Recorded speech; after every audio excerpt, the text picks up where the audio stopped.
was the last time you guys saw an elevated story entertainment, all Latino cast, Latino director? I can guarantee you haven't seen one since the 90s.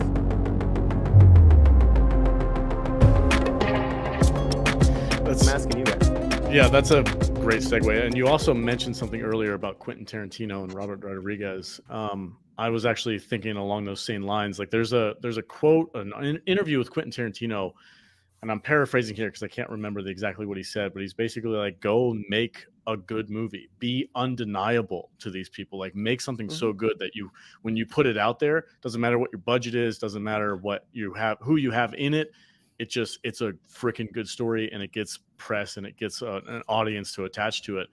And immediately the first movie that I thought about was Robert Rodriguez's El Mariachi.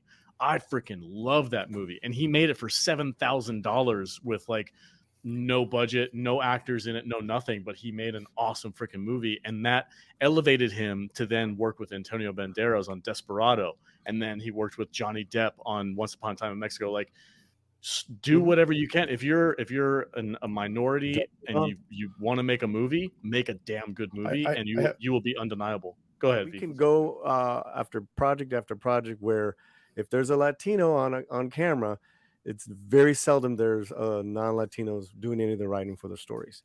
Case in point, the Fernando Valenzuela biopic television series just got announced. No Latino writers. See, but that's silly. Doesn't make any sense. Of course it's silly. That's Hollywood.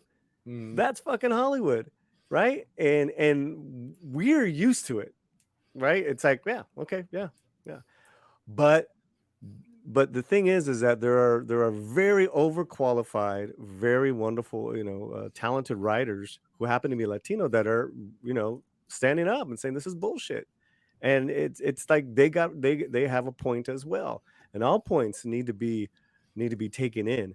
And I will say this whole thing of like the white man bad and all this, that's silly. That's just as silly, if not silly. It's like you're just kind of like regurgitating racism as well. It's just it serves no point, especially if again the majority of your consumers are also Caucasian.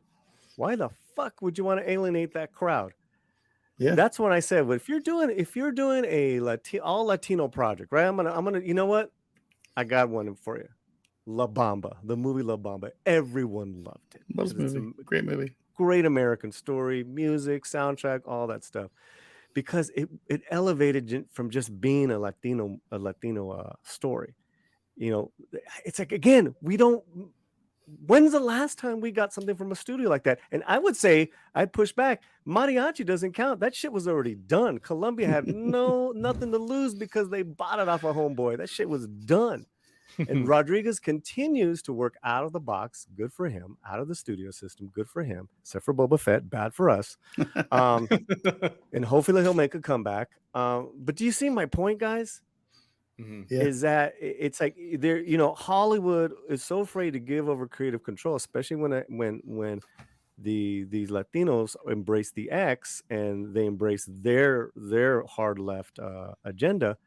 They'll feel a little more comfortable, but not anyone, as hard edged. Now, they would never greenlight anything from Robert Rodriguez from the 90s. No way.